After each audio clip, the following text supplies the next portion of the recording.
Welcome to the Transfer Exchange Show. We are live. I'm having a few difficulties right now trying to get on X. Call it X. You know I'm under stress right now. Change that. Don't worry, we're getting there. Boom. We're good to go. Welcome to the Transfer Exchange Show. We are live. Hope you're all well. Transfer window is open. Things are happening. It's been exciting already. We've seen a lot of news. Welcome today, Garth. How you doing? Yeah, good, mate. Yourself? I'm good. There's plenty to talk about. We're going to be discussing Aston Villa. They're doing a bit of copycatting of Chelsea. They're following Chelsea's suit in selling the women's team to save themselves from points deduction, fines, whatever it is through PRS. We're going to be discussing that. Gyökeres, the drama continues.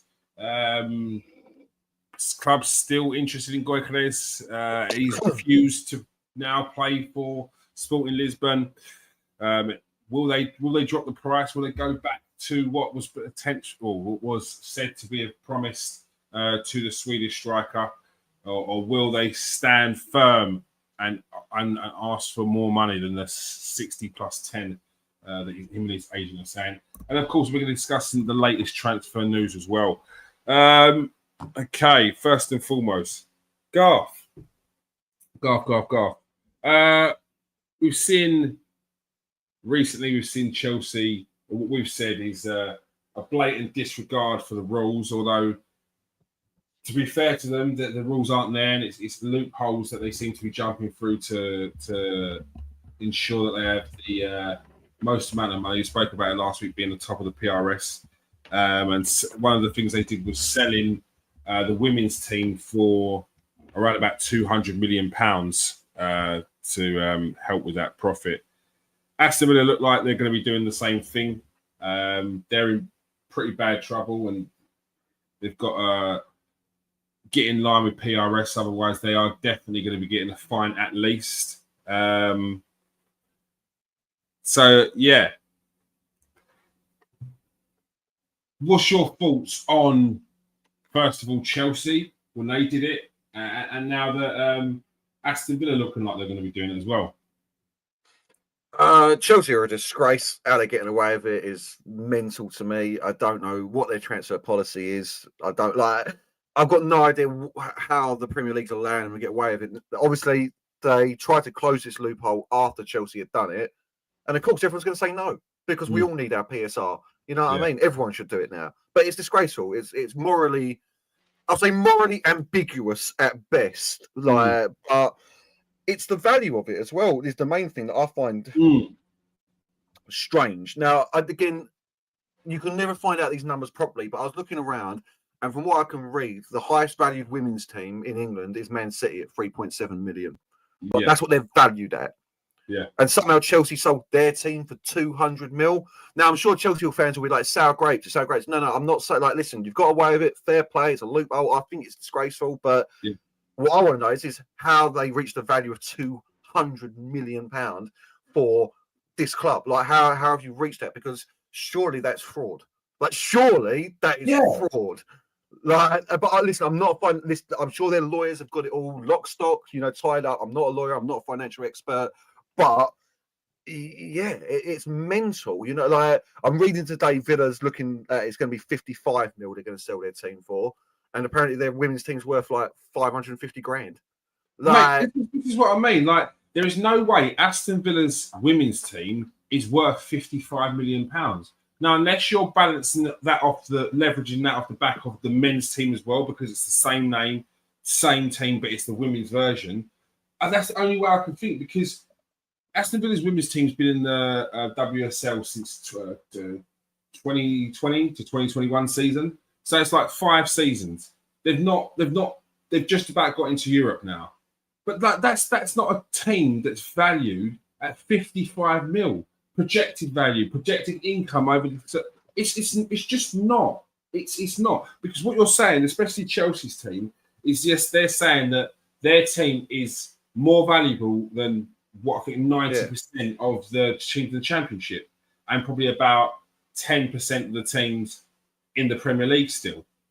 It's madness. It's absolute madness. I just don't understand how they're being allowed to do it. And as you said there, of course, the Premier League teams after Chelsea were allowed to do it, like a little just looking in. Yeah. Does anyone want to? No. Of course, we don't want to shut it off because we want to do it first. Let us do it first, and then you can shut it off. Like, yeah, it's a bit of a mess, if I'm honest. Chelsea are making a mockery of these PSR rules, mate. In my opinion, they're making a mockery of it. Like, if there all these loopholes exist where you can sell yourself car parks, where you can sell yourself your women's team, where you can sell yourself hotels, blah blah blah blah blah. Like, they're making a mockery of it. It's ridiculous, in my opinion, and like they're spending money hand over fist, and yet somehow, obviously, we were speaking last week that they're top of the PSR charts. Yeah. You know what I mean? They're dropping... That's the thing as well, isn't it? It's that they're being rewarded for it, it almost seems. Yeah, they are. Yeah, it's ridiculous. Like, and of course, as you're saying, no one's going to want this loophole closed now. The rest of us need to do it. You know what I mean? Every club in the Premier, every club in England needs to do this now. Every club that's got a women's team is going to want to sell it to their parent company. I mean, and this is where my lack of knowledge with financials come round. I don't know if every team has a parent company, etc., etc. You know what I mean? That's the bit I don't know about how that works. How Chelsea can sell their club to themselves. How Man United can sell their women's club to themselves. How, you know what I mean? Because Man United got acres of space around Old Trafford. You know, like we could sell it for land development. Like, you know what I mean? It's crazy, mate. So I just don't get it.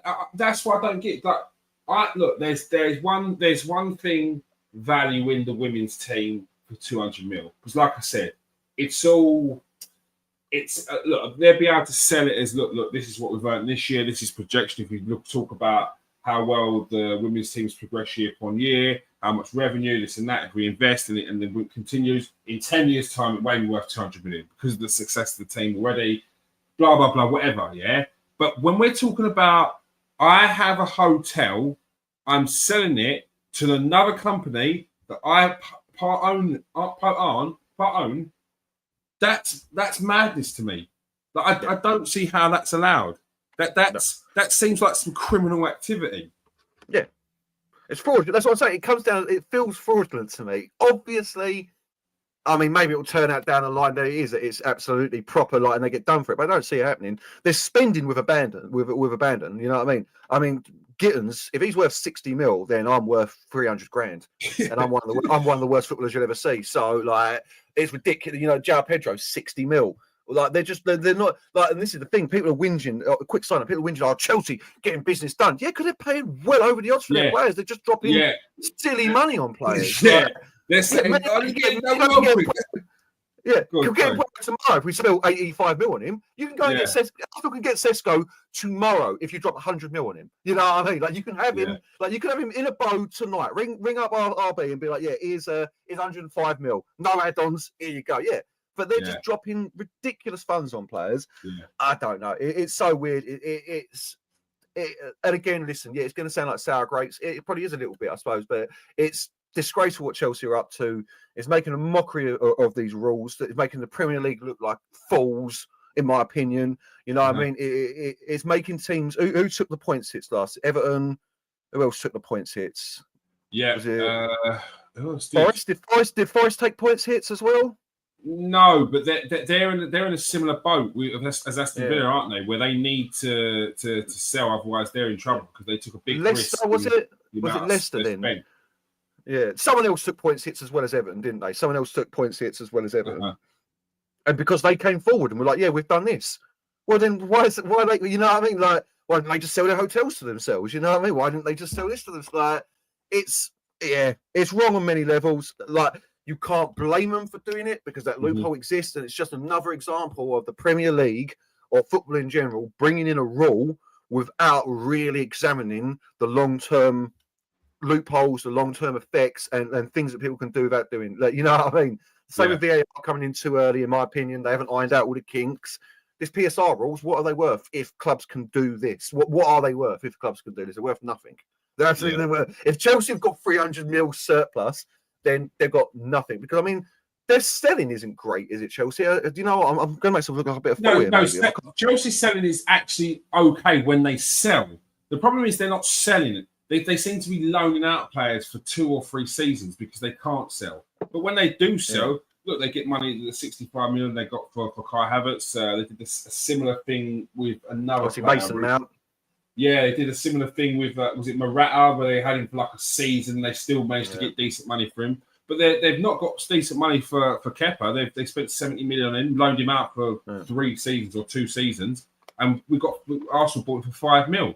So it's, I don't get it. I don't get it. And as you said, is it sour grapes? Yeah, there's a part of me that sits there and is annoyed because you're seeing your team try and do it the proper way, and everyone cheats, and everyone this, and everyone that. But it's like, how is it that we can see Chelsea do it, but we don't see other people do it? That's the problem. Yeah. We're not seeing Man United, Arsenal, Liverpool. We're not seeing them do it. Like it looks like they're doing it the right way, but we're seeing Chelsea just do the most openly disgraceful things and just get away with it. And it's quite infuriating. So haven't even got a shirt sponsor. And yet somehow they've got all this money. Yeah, I don't know.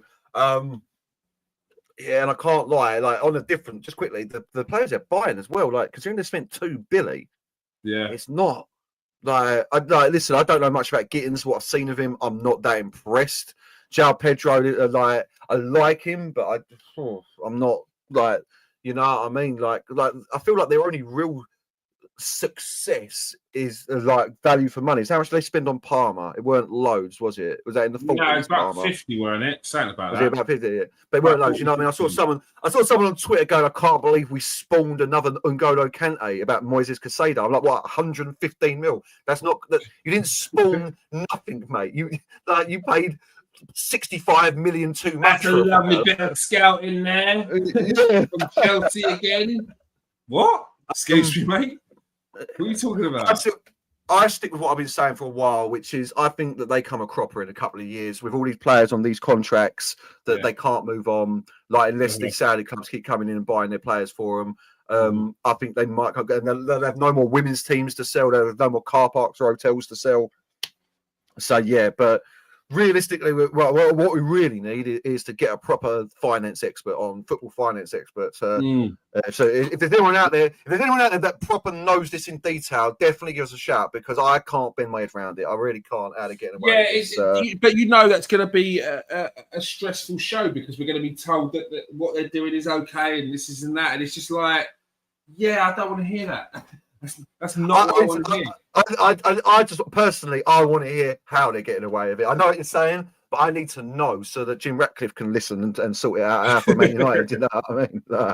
I need to know. But that's the other thing, like you say, no one else is doing it. Like Man City, you know, with all their troubles, you thought they would have done something like this. I know they don't need the money, but just to balance the books. Or Man United with our troubles, again, we don't need the money, but to balance the books. But yeah, I presume over the next couple of years, you're going to see every British club that's got a women's team and can do this sell their women's team to themselves. And so they should. And so they should. Look, if Chelsea can sell their women's team and get 200 million, and their women's team is very successful, Man City will be able to get more, and then Arsenal will be able to probably be in and around that as well. Because they've had old success and new success as well. So, Arsenal were third on the valuation. It was Man City. I don't think Chelsea was second, funny enough. Yeah, was it Chelsea second? And then Arsenal. Arsenal were definitely third. But again, Man City was 3.7 mil. That is what that team is worth, apparently. 3.7 million. And so that means Chelsea's team was worth less than that, and they sold it for 200 mil. That's the bit I need to be able to understand. How are they getting away with selling it for 200 mil? Because if we can put any value we want on these clubs, then, mate, sell Man United's women's team for $1 billion. You know what I mean? Let's get a cool £1 billion for Man United's women's team. We won the FA Cup last year, so there's trouble. You know what I mean? It's cheat code on Champ, innit? Put $1 billion in your account. If they're saying well, Chelsea have done it based on this, and then like I said, that maybe they're leveraging a little bit off the Chelsea name, then what bigger club to leverage off the Man United's name? Do you know what I mean? Like you said, get that, Billy. Get your money, baby. it's absolutely crazy. It's absolutely. There's this tweet I see. It was from I think it was Magpie Extra or something like that. Basically based on Chelsea's spending. Here it is. Just when my computer decides to go slow, it's always the way, isn't it? It's always the way. Here it is. They lost 8.7 mil last year. Chelsea's women's team. This is what I mean. I didn't want to say that because I thought it was about 2 mil. I thought it was about 2. But 8.7 mil. They're saying. Yeah, it's crazy. I got no idea. No one can explain it. So yeah, but anyway, sorry. This great signing for Chelsea. They won't have any problems now. Gittins, Madueke, Jackson, Delap, Neto, and Cuckoo, Palmer, George, Guhu, Investo, Piaz, Dewsbury Hall, Sterling, Borja, flipping hell, Fofana. Is that Fofana? Yeah, it's David Fofana, isn't it? Is it Strasbourg?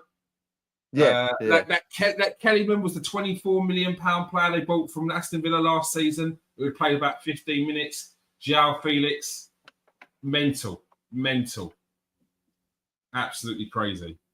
I don't even know a couple of them players. I honestly, sorry, bring that back up again quickly for me, mate. George is the one they call Evil Saka, isn't it? I don't know who George is. Yeah, who's Mahurki as well? Mahueka. When did they sign him? I don't even. I usually keep out there. Plus, that's not all. They've still got David Washington as well. The Brazilian striker who I think they sold him, but they've got a buyback. Is it right? Fair enough. Because he was meant to be saying something special, mate. Honestly, he was meant to be saying, "Oh, he's back in Brazil. He's at Santos now." Fair enough. Yeah, he's on loan. Chelsea is still got him. He's on loan at Santos. He's still a Chelsea player. That's crazy, man. Steve looks like he's looking for a fishbowl there. You ready to join us, Steve? Give us the thumbs up. Nervous.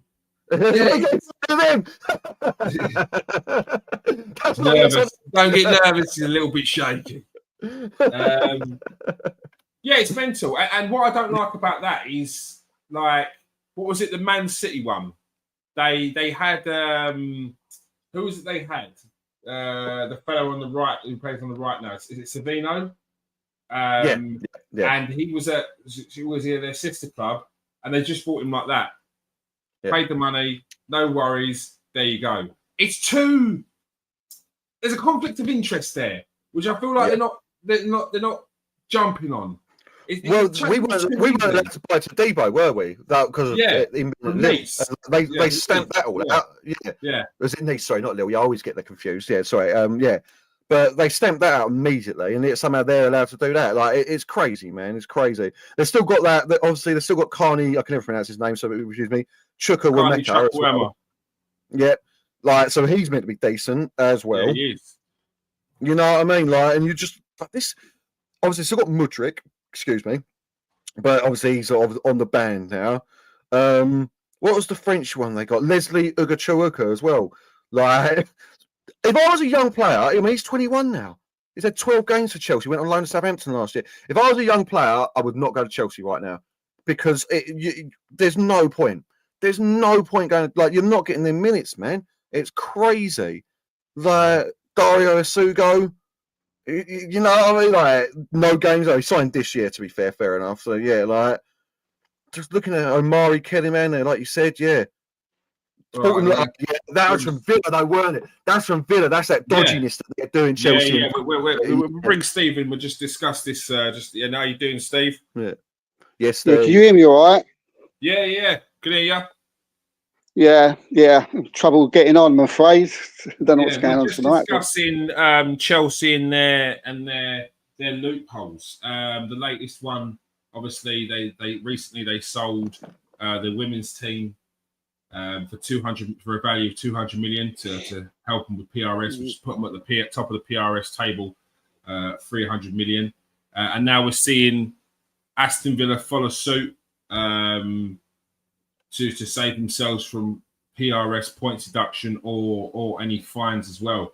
And we were just looking through Chelsea's backlog of players. We saw this tweet earlier, which says that after buying Gittins, they've got plenty of cover. And if you look at them names from Madwaki all the way down to Kellyman, João Felix,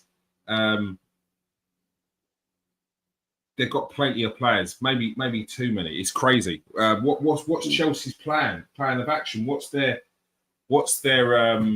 blueprint? What are they looking to do by signing all these wingers? What's your thoughts on the sale of the women's team at such high value, Steve? Well, I think no matter what we think of it, they've found a loophole and they're taking advantages. And until someone comes out and makes it illegal, then they can do it, and so can anyone else.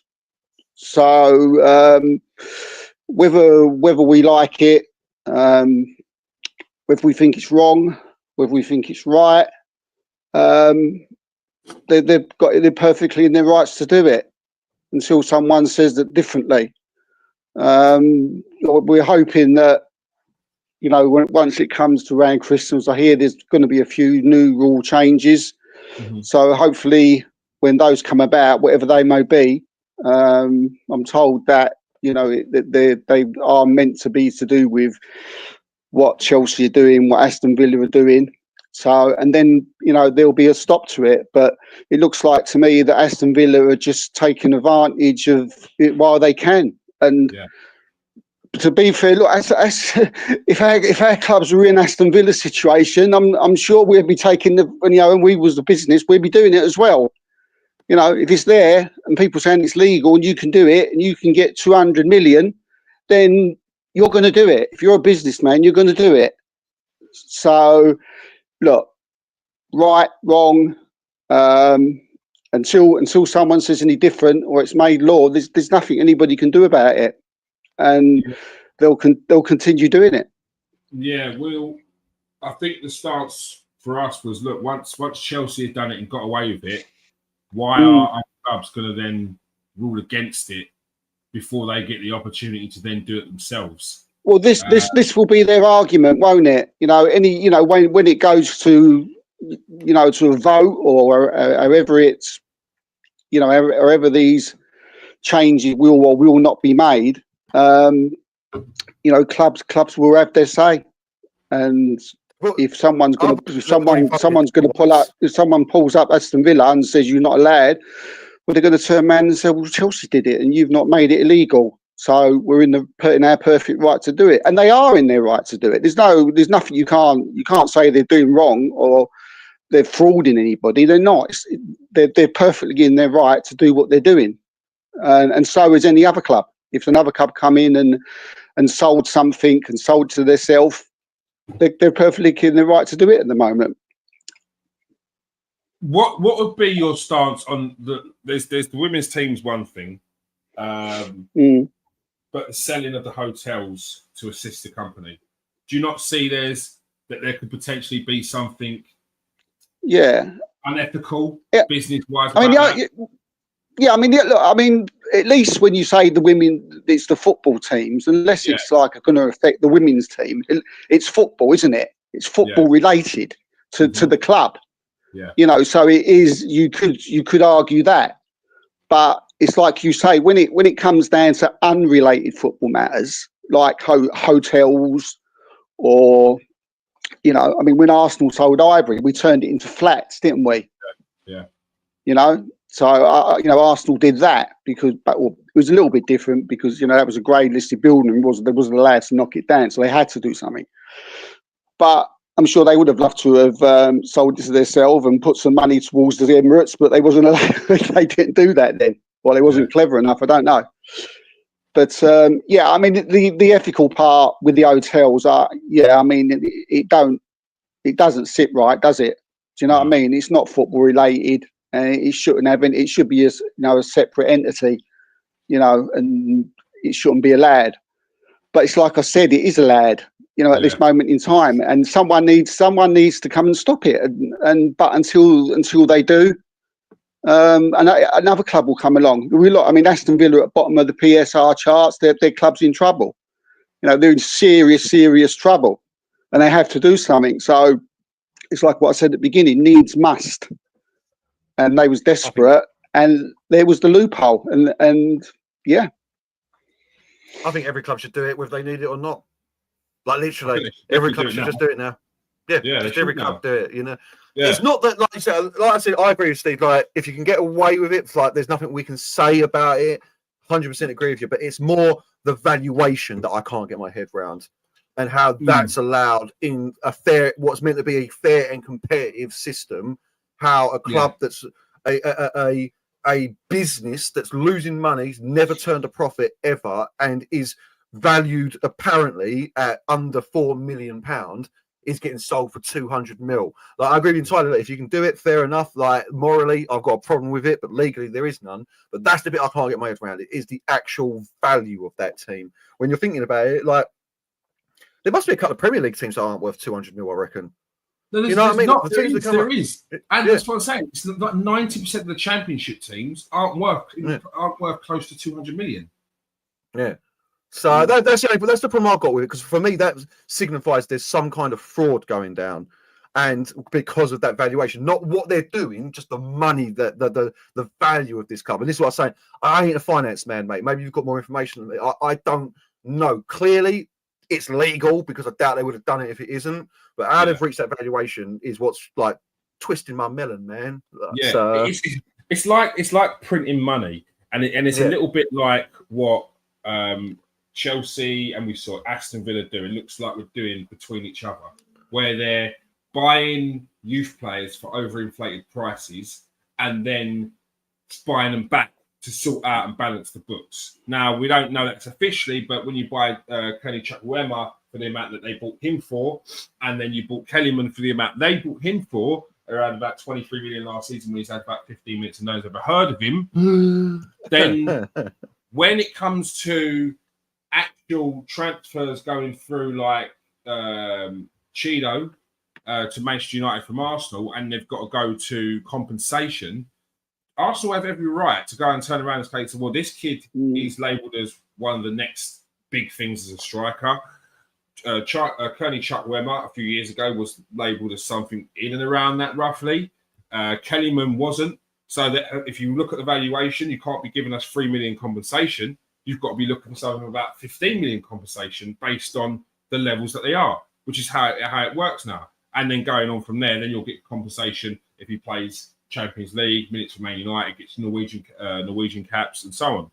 So, like, you're kind of messing up the valuations of future players to come as well based off of that. And it's a similar thing to what they're doing now. Okay, all right now with the valuations, but when other clubs want to start valuing their clubs at, they're going to go, well, Aston Villa sold there for 50 million. If you look at ads have more success in this time, ads is worth 120 million. So they're going to be valuing up these things. I mean, it's like I don't mind Aston Villa doing it, you know, kids, in a sense, because they're in, like, you know, dire trouble, if you like. They are, you know, they're in serious trouble. For what, you know, I don't know the reason how they got themselves into the trouble, but you know, they did. They spent a lot of money last summer. So it all comes. Yeah, I mean, it all goes around what comes around. But the thing that gets me with the Chelsea thing is that they're not in that trouble. They've been clever enough to look. They've done the contract thing now. I think it's summer 2025 that all stops completely. 5 years maximum for the pay. You can do like as long as it has to be paid off in 5 years. Yeah. But they've took advantage. They took advantage of that. Right, and okay, fair enough. That's football related, and they did have a lot of youngsters before they sort of like started selling them on and getting rid of them. So that's fair enough. But when it starts going into, like, it's getting greedy, isn't it? When you start selling your hotels as well, it's like when you see that they're top of the PSR charge for being in the best situation, you're like, come on, look. It's like jealousy, envy. It is a little bit. It is jealousy, mate, because we can't do that. No one else can do that. No club, you know, our clubs can't do that. You know, we it's like another thing. You know, clubs like our club, other clubs, they have to still on their youngsters to get the profits. Players that have been homegrown, and that's it. Do you know what I mean? If you go like last season, Arsenal had to sell a lot of homegrown players to get their PSR books straight, and they didn't do nothing else. That's how they had to get it straight, and they had to do the one-on-one. Chelsea just, they've taken it to another level, haven't they? Where it just seems like it's just greed. Aston Villa, look, all right, it's football related, it's the women's team, you're in dire, okay, you found a loophole, fair dues, I get that. And I also, to a degree, get, Chelsea's football related stuff, but the hotel stuff is a different kettle of fish altogether. That's wrong. I'd also like to see how much of this money, the 200 mil, goes into the women's team as well. That'd be something we're not going to know for a couple of years, obviously, but I would very much be interested to see how much of this is used to grow the women's game, to grow their women's team, which it should facilities, be 100%. They should be kicking off if you're using our name to help Europe. Like Chelsea, they've invested in their team, and they have done for a long while. They've had some of the best managers in the game.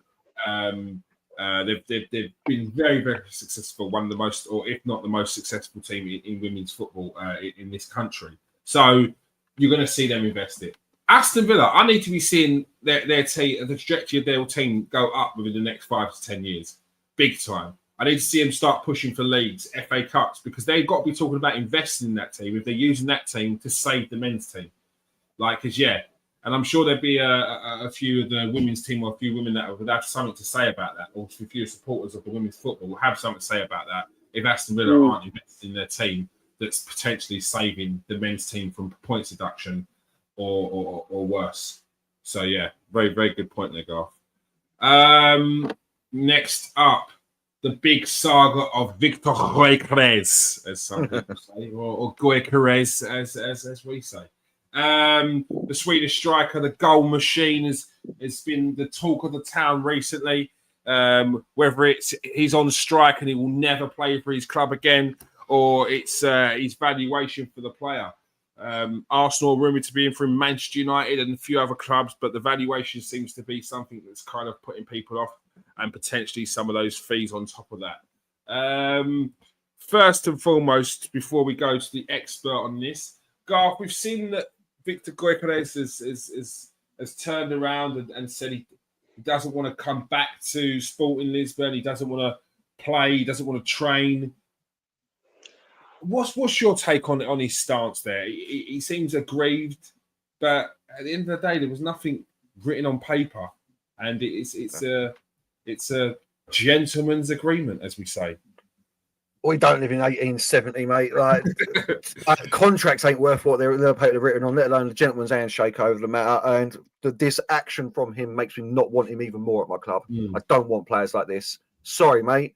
You signed your contract. Is there a release clause in his contract? It's just it's big, or is it no release clause? Is it 100 million? Is it around 100 million euros, Steve? The release clause for Gyökeres? No, there's not really a release clause, is there? there wasn't one. They come to what the president said. He said that it is negotiable, but he definitely isn't going for 60 million euro plus 10 on add-ons.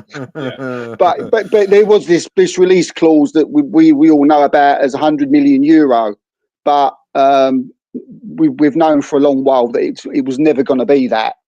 So, and that's another thing, like these release clauses that, again, that Garth was just talking about, not worth paper that things have been written on. This releases clauses are the same.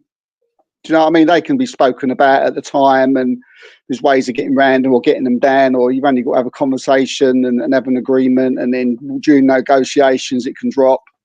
So, you're looking, it was 100 million euro. But everybody in the industry and mostly everyone else now, is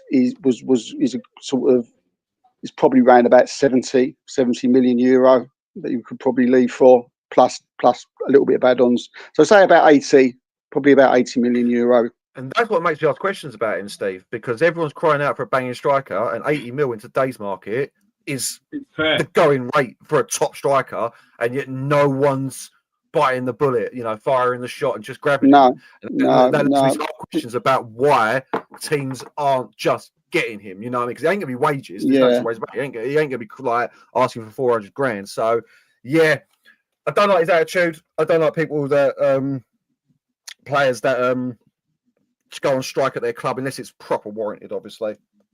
But yeah, so it reeks of sulking, and Man United have had enough of them in our time. I don't need another Sancho in our team or another sulker bowling around the dressing room. So yeah, I would like to stay away from him from now on. Yeah, he done himself no favours. He's done himself no favours. What was your take on the situation? Obviously, Gyökeres will feel like he's given everything that he can to Sporting Lisbon. He's helped them win the League Cup, put them back on the map for a little while at least, and he could get him quite a bit of money with this year. They're under a little pressure to probably sell him this year because this is probably the peak that you're probably going to get to him. At the age of 27, his value is only going to go down after this window. So they're probably doing this to probably get as much as they can for him. Should the player sort of probably working with the club a bit more in this situation? Maybe the stance of not the best idea. Yeah, I think so. I think the agent is obviously, I think, probably put a word in, and you know, I've spoken to his agent before in the past, especially more so last season and the season before. They're very sort of like, they put it this way. I can understand. It doesn't surprise me. That they're taking this attitude from experiences that I've had, like over the last couple of years, especially with the Frankie de Jong situation a few seasons ago, Manchester United. I had a lot of talking to them a lot then, and yes, they're a strange bunch to say the least. But I think the agents advised him wrong. And I think Gyökeres, being 27 years old, you think he'd have a little bit more sense to come out and say, I'm going to go and strike. Acting like a little bit, like a bit of a child. He's acting a bit, petulant. Because like he's petulant. He's got to, he's coming towards this. This is probably his last big move, maybe, for a big club. And you want it to go as smooth as possible, don't you? You want to play for a big Premier League club. We know that, and he's obviously said that he wants to play for Arsenal. I don't think that's going to happen now, because I don't think Arsenal will like this. I think he's got to. I'm going to ask you that. You think this has put off other clubs? I think so. I think knowing the way Arsenal work, it's or especially the way Edo works. I mean, I don't know what about Berta. We haven't really experienced a Berta transfer window yet. But if you're taking Arsenal for Edu and Arteta, they won't like this. They won't like this. This has got too messy, and they don't like players speaking out. I don't think anybody does. I think, like Garth said, Man United, they would look at this and think, we don't want players like this. Creating sort of like problems amongst. With in the boardroom, and then what does that? What's he like in the dressing room? And you have to think of all these. And if you're talking about paying 80, 70 million euro, you're like, that's a big shake of your head for me. But he could have dealt with it better, a lot better. For me, he needs to sort of put out the olive branch and say, look, come on, we need to sort this out. But from the way I've been looking at it and seeing it from the outside looking in, it seems like that's not going to happen. And it's going to be an interesting watch to see how this one pans out, because like Garth said, from my understanding as well, I've not heard anybody go in, with any bids or put any money on the table. I've seen there's been a lot of talks, a lot of things going on. There's been a few tabloid people come out and say there's been a bid. There isn't, as far as from what I'm hearing, there's been no bid put down. I think you'd be silly to at the moment, with all this, back and forth going on between the president, the agent, and Gyökeres. But I think he's put himself in a silly situation, and as well as the agent, because this ain't going to help the move. And yeah, I just think he's a silly boy. It's going to be interesting to see how it pans out, because as we sit, you know, there's no one sort of like up here who are going to go and buy him. I know a lot of Arsenal fans want to buy him. They want him, you know, so they go and get Gyökeres. But no, I think he needs to put out the olive branch, mate, and needs to sit down with his president and come to some kind of understanding. And if he wants his move, because at the moment he'll end up being at Sporting on the bench the start of next season. Yeah, we've heard a lot of noise, a lot of rumblings, but has there been direct quotes from him? Because I think the last we heard was that he said he's not going to come back, he's not going to train. Were they direct quotes from him? Or was that just word of mouth? Because yeah, I think Romano come out with that, didn't he? And said he wasn't going to play. Yeah. So, you know, when he says something, you should take note. You know, we've heard this, that, and the other from all sorts of Portuguese outlets, which for me just goes through one ear and out the other. I haven't taken any notice from any of that. I just listen to certain people. It's you know, sometimes they'll say something and it'll hit. You know, but I think they've messed this one up completely.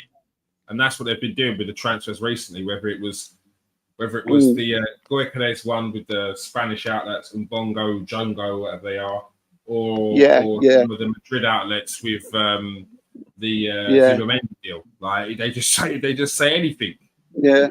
Yeah, I don't. I mean, look, Arsenal might still sign him. You don't know. Saying, you know, Arteta likes him especially, and something might happen later in the window if something does go wrong with Cisco. But yeah, look, I mean, at the moment, I'm just not seeing it. I'm not seeing him sign for Arsenal at the minute. But that's not to say he won't. Something might not happen later. But can I just ask, do you reckon his age might be putting some people off as well? Because he's actually 28 in like 2 days. I think it's like the 2nd of June, his birthday is, something like that. Did say that, didn't I? Yeah, so because these days with the need to have some value for resale and so on and so forth, do you think maybe it put me off? It comes off. It put me off, Garth. I've had quite a few conversations, you know, on that very subject, mate. You know, I've said, you know, it just done. If I take myself away from what I've been hearing and what I've been told, and just take it from just like a personal football fan's point of view, it just doesn't. It don't sit right. It just doesn't sit right with me when I look at the deal. And if I'm sitting in Arteta or Berta's or anybody else, Amarin's and Wilcox's position, I'm looking at 27. I'm looking at 80 million euro. I'm looking at the mess the transfers getting in. I'm looking at the fact there is always that caveat with any signing, to be fair, that he may not hit it off. You know, there's too many crosses for me, or possible crosses that could happen to pay 70 million euro for a 27-year-old when you've got Sesko, who's 22, got a much higher ceiling, playing in a better league, and has got more to his overall game.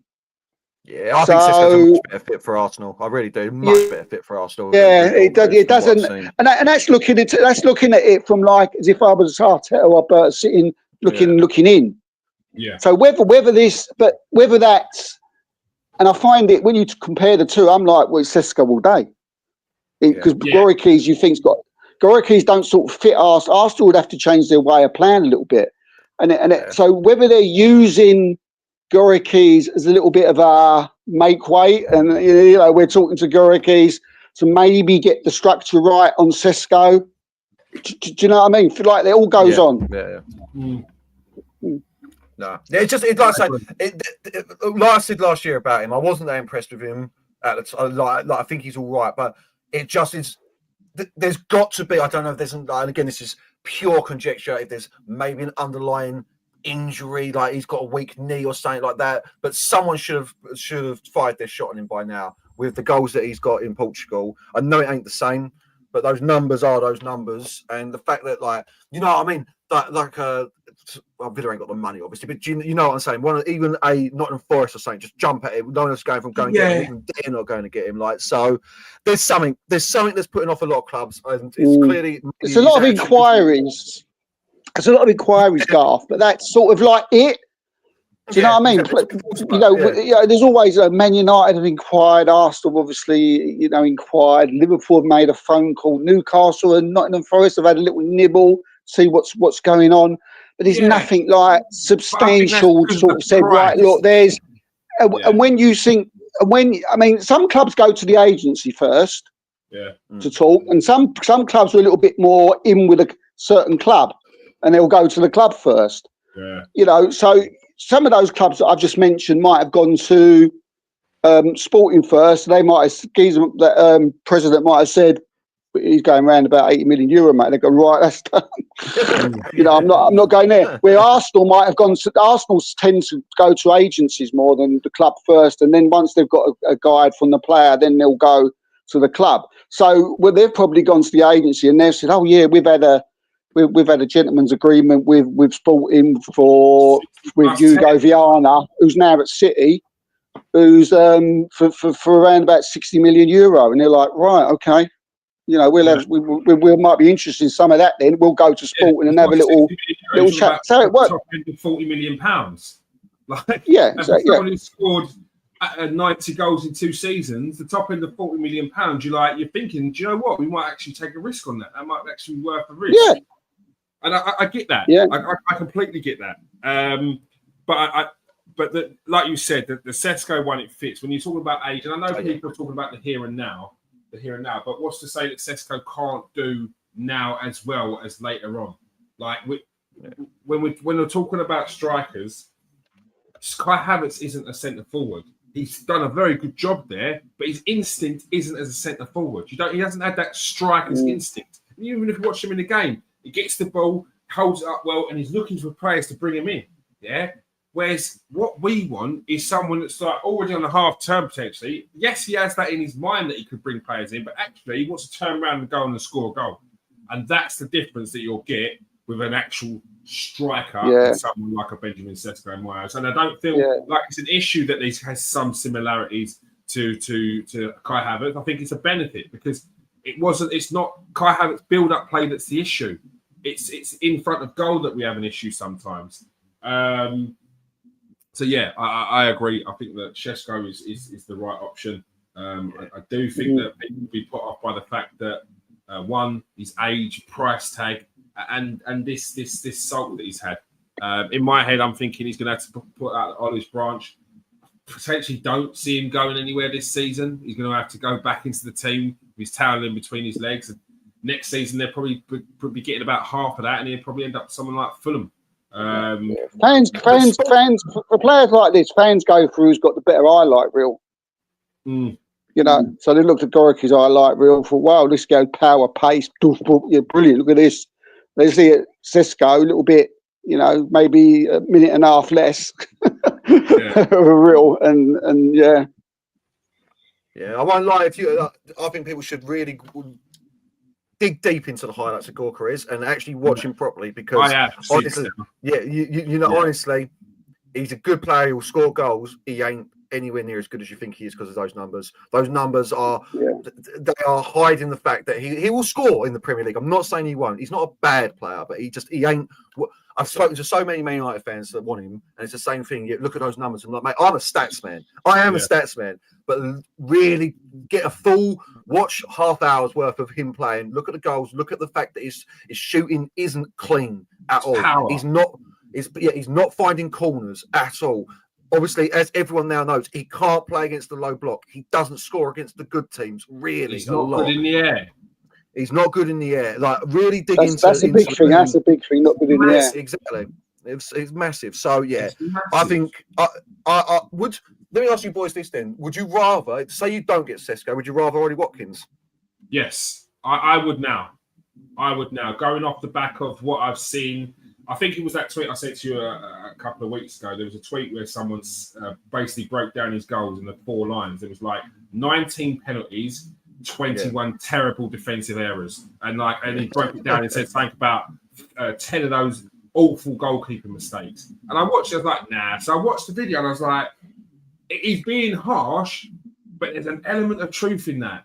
Like he's powered off some defender. I'm like, You ain't body checking Virgil van Dijk. And that's Virgil van Dijk. You ain't doing that against a Brighton defender, a Bournemouth defender. No. No. Like, sorry. Kwanzaa, no.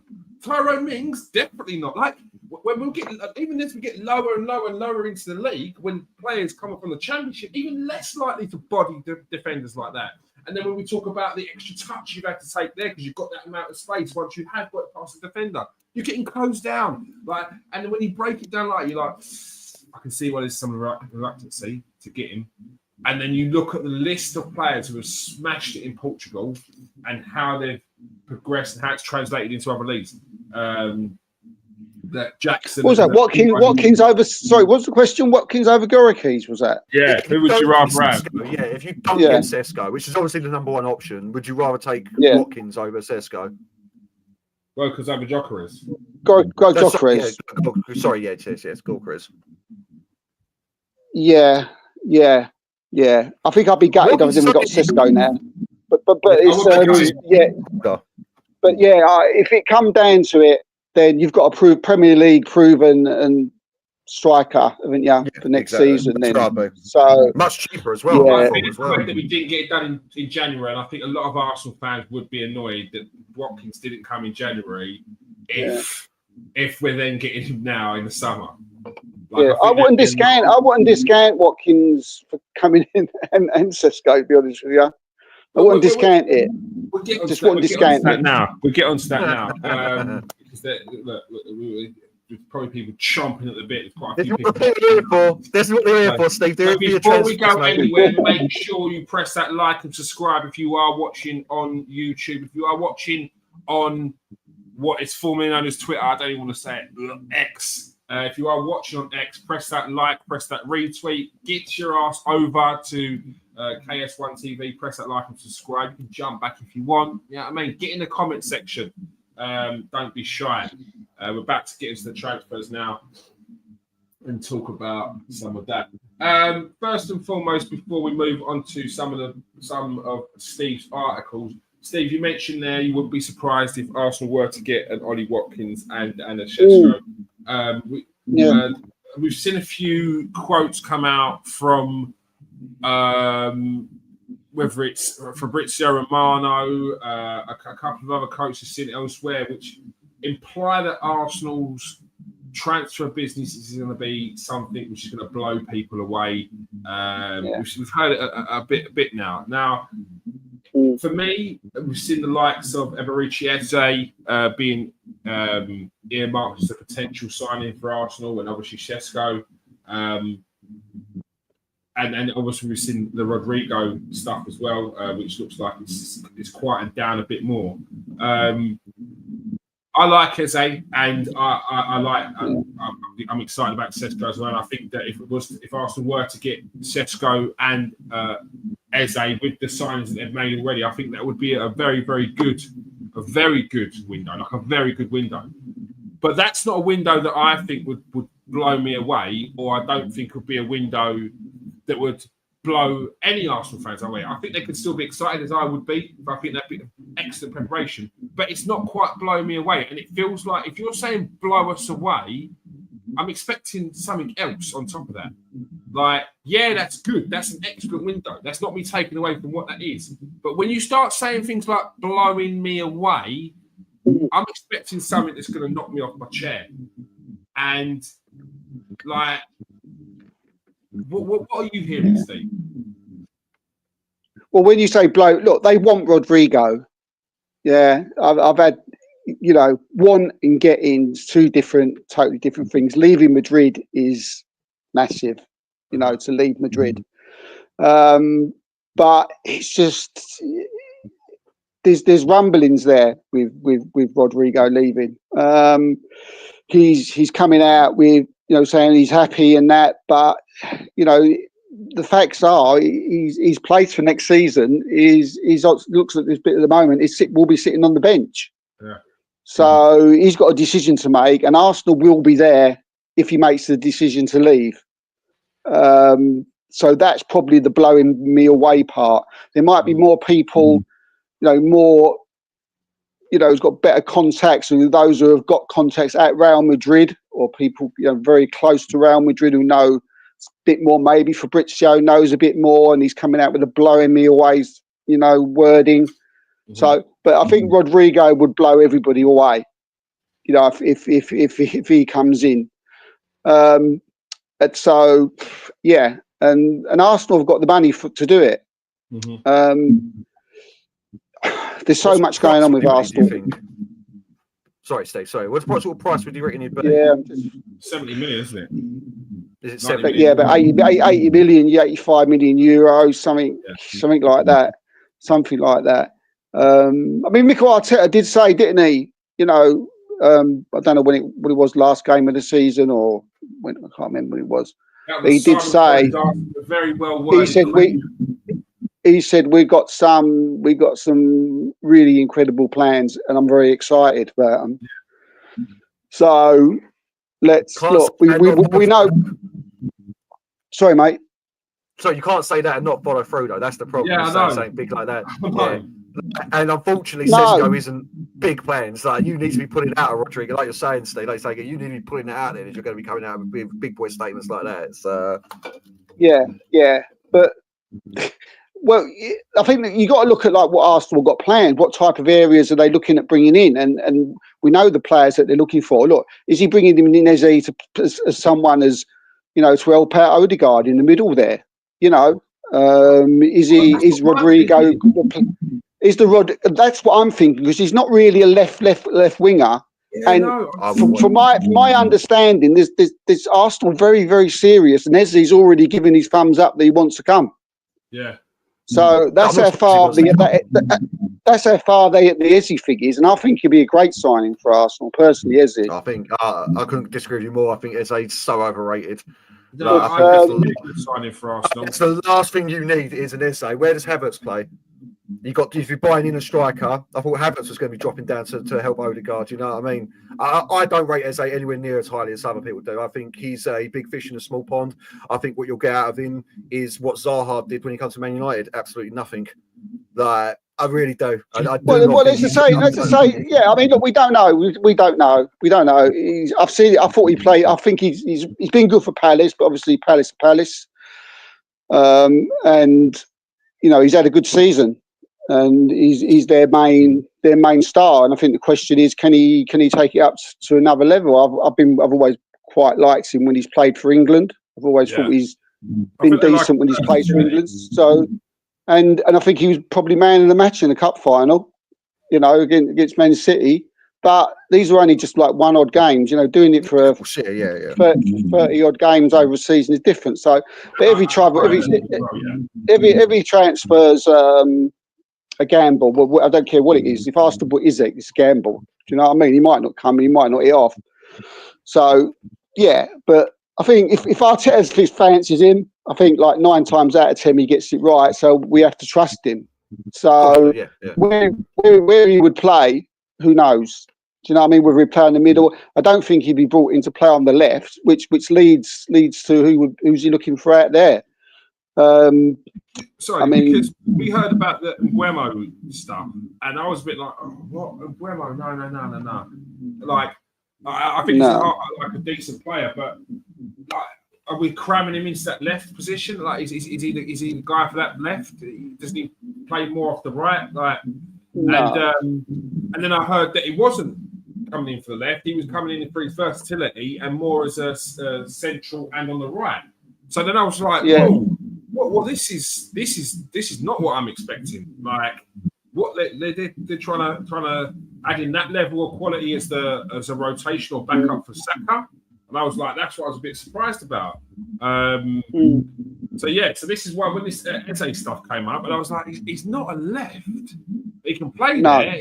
He's more of a central that he's been playing. So is it again like a Mbeumo? They're looking for someone who's versatile that can come in and play across the three. But Arsenal were looking at Naipan. I know he's a younger player that they've been, they've had sort of little few conversations with Villa about Morgan Rogers. Rogers and Eze are very similar type of players, very, very similar. So when you look at that, you think like they're not really left-hand side winger type players. So they're more central players. Yeah. So you would think that. I mean, I hear what Garth's saying about Havertz, but yeah, I mean, it's going to be interesting to see what he's going to do and what he's got planned. But yeah, there's a lot of players being mentioned at the for Arsenal at the minute, and as long as we can get maybe two or three of them would be, very, very, very nice. But some are saying that Eze is a little bit more trustworthy than what Martinelli is, even if he does play out on the left. Because Eze, when he has played out on the left for Palace and England, he does cut in. He's got a better shot. He's got that final pass is a little bit better than Martinelli. So maybe he has got plans for him to. Arteta likes versatile players. Maybe maybe we'll see him on the right. Maybe we'll see him on the left. Maybe we'll see him in the middle. We've always said that Arsenal needs to build not a super squad, but if they want to win Premier Leagues and Champions Leagues and beat Liverpool, you got to have a very, very, very good bench. And if Arteta can convince these players to come and be part of not so much part of the first 11, but be part of a team, then all well and good. Mm-hmm. Yeah, no, I agree. It would be interesting to see if it would be on that left, though, because the way he does cut in and he likes to come a bit more centrally, it wouldn't really suit Lewis Skelly's style that doesn't really overlap on that left side, and it will get a little bit maybe congested in that central spot. So yeah. Very, very interesting. I can't imagine it is the left, because that's what I thought. I just had a look on transfer market. He played 3 games left winger last season for Palace. Yeah. For me, he's an out-and-out central player. He's a 10. Yeah, I like on the left. Like, if you're talking about him on the left, people say he's like a Grealish. I think using it again. It's a different, but I understand. But I don't like that sort of left winger. I never have done. But that's a 10 playing left wing who cuts in and plays in the 10, and then you've got no expansion down that left hand side. I don't think that's how Arsenal play. I really don't. So I don't think. Go on, sorry, Steve. No, sorry, mate. I interrupted you. Go on, mate. Sorry. No, I was finished. Go on, mate. You don't think? Oh, right. No, this is only a personal bit. I don't. If we bought Sesko, you'd mentioned in Havertz there. I'm 99.9% sure Havertz starts up front at the beginning of the next season, even if Sesko's there. Yeah, it's like that though, isn't it? But that only lasts so long. You can't bring Sesko in for 70 mil.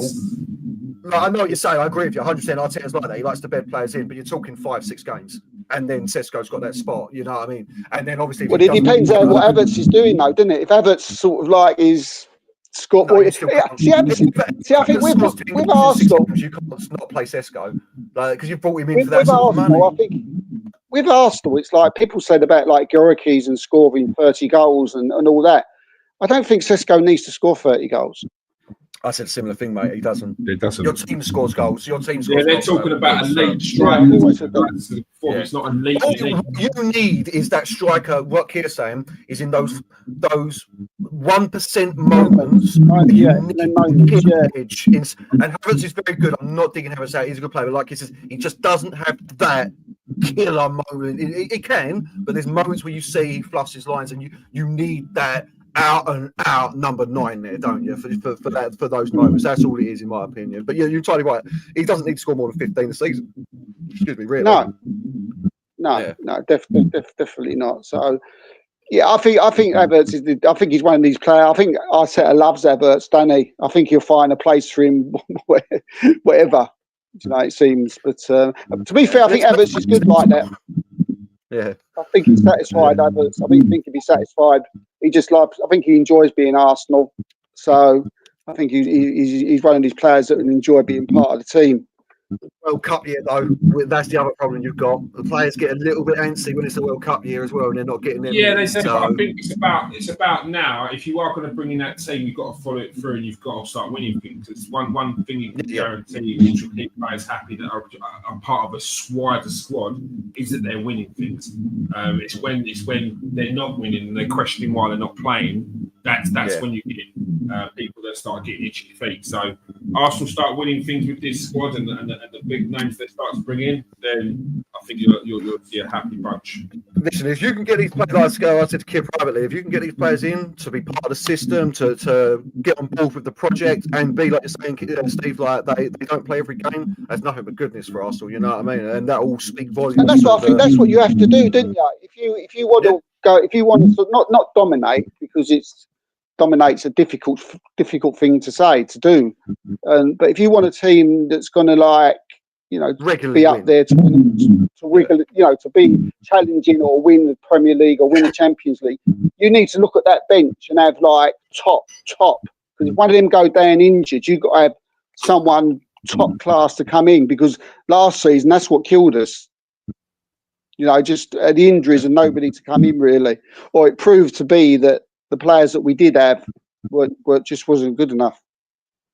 No, it's fair. Like, if you can get them banging, you know what I mean? Like, if you could get Seth Scotland and Ollie Watkins, and you're like, superb, you know what I mean? If you could get Eze to come in and he understands that he's playing 45 games, you know what I mean? Like, but minutes spread out, it's nothing but goodness for you. And you're almost there in that. You're not quite Man City yet, you know what I mean? But yeah, it comes down to winning some things, man. It really does. Like you're saying, because that keeps you in competitions as well, which gives you more games for these players to play and more minutes for the players to be spread around the team. So that's one of the reasons why you do need to go distance in the other, the lesser competitions as well, just so that the games are there for these players to get played in. So yeah, but no, it sounds like big things for Arsenal, and it makes me sick to my stomach. Sounds like it just got to get over the line. Definitely.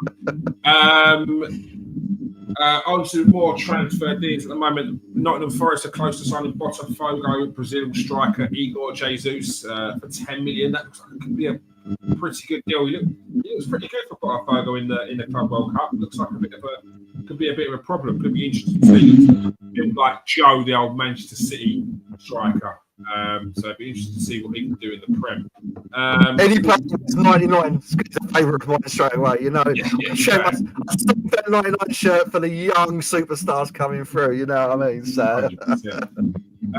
Borussia Dortmund, Bayer Leverkusen, Eintracht Frankfurt, and RB Leipzig, and Stuttgart are interested in Manchester City's 22-year-old England under-21 midfielder James McAtee.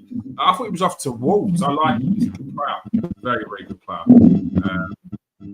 I'm guessing Man City you're going to get a fair bit of money for him as well. Manchester United are ready to accept the cut price deal for Tyrell Malacia after PSV Eindhoven opted not to sign the 25-year-old Netherlands fullback after a loan. Did not want to make it into a permanent deal. We've seen Thomas Partey leave Arsenal on a free transfer. Quickly go over to Steve on that one. Obviously, Arsenal tried to get a deal done for Thomas Partey. They couldn't come to an agreement. There's news coming out that potentially it had something to do with the player's wage, and he wanted to increase and agent fees. Have you got any more on that one, Steve? Yeah, I mean, you're absolutely right, mate. We had the conversation. I think it was last time I was on, and I was trying to talk. We were talking about Salah, and I said Partey's going to have the same conversation. He's going to go to Arsenal, want bigger contracts and more money. And that's what he did. He went there. He wanted a bigger contract, and he's perfect in his right to say that.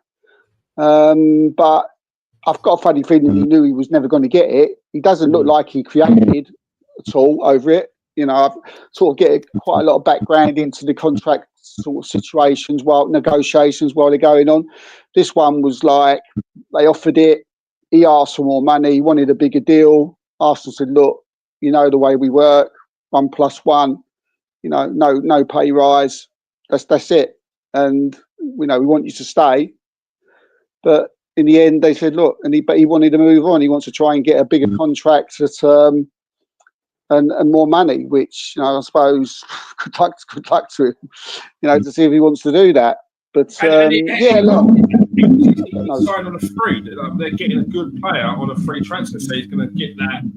What they're not paying the transfer, he will get that. So, look, and then if his agent was smart, which I'm sure he is pretty savvy, he would have extended this deal until try to get this deal signed up after his deal was expired. So then the agent would probably ask for a signing-on bonus and whatnot. You probably get his new club. So, yeah, look, for me, there was a lot of people that the stance of, if you're going to pay this money for Norgard, which we'll get onto in a second, give that money to Partey. But I don't think you can warrant giving Thomas Partey, additional years plus more money when he's missed a full season essentially across his 4-year contract. Within 42 games he's missed, 42 Premier League games he's missed. For me, I can't give any more than a 1+1 and no more money off the back of that. Yeah. But I've got nothing against Partey for like trying to get what he wants. You know, I think we'd all do the same. We'd all try and get a little bit more money. We'd all try and get, you know, a bigger contract. So yeah, you know, send him off with our best wishes, and you know, we move on. Yeah, well, he's on 200 grand as well, weren't it? So I'm surprised that he was looking for more like that. You know what I mean? Yeah, it's probably his agent. I remember there was a quote which was when he was asked if he's going to stay. He literally said, "That's up to the club now and my agent," which I thought was strange. Yeah. Which I mean, it can be looked at in a few different ways, but I looked at it as if to say, you know, he's once his agent's got a big say in what he does. You know, it come a little bit across like that, but you know, I might have just looked at it differently, but it seemed like that.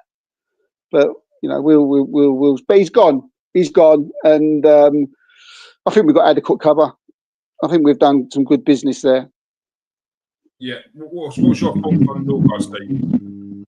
Yeah, I've liked Norgard, you know, for a while. I mean, I heard Tottenham was interested in him last year, and I did an article on it, and you know, I thought, even then, I thought that's a good signing for him.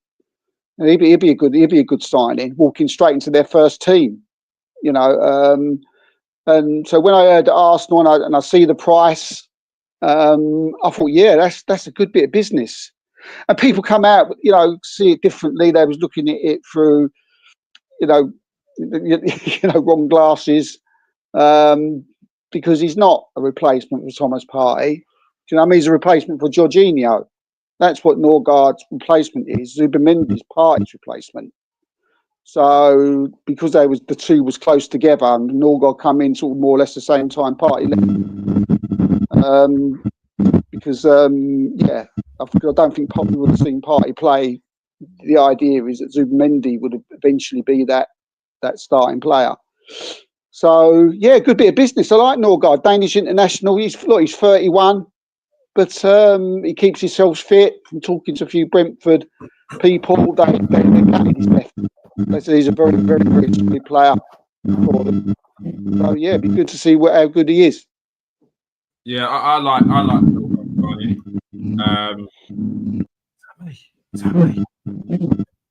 Can't work with that finger. Yeah, I like Norgard sign. I think it's a smart signing. Look, people get confused about the fact that how can it be a replacement for Jorginho when Partey was stable to Zubimendi? I get that. It's not as black and white as that. I think the ideal situation would be that it would be bedded in and you've got someone there at a good level sitting behind Zubimendi, and also be a sort of someone that's been in that same situation as Zubimendi and transition from the Spanish league to the Premier League, so be able to help him transition as well. But it wasn't to be. But Partey looked like he was going to be the backup to what Jorginho was. So obviously, it is a replacement for Norgard.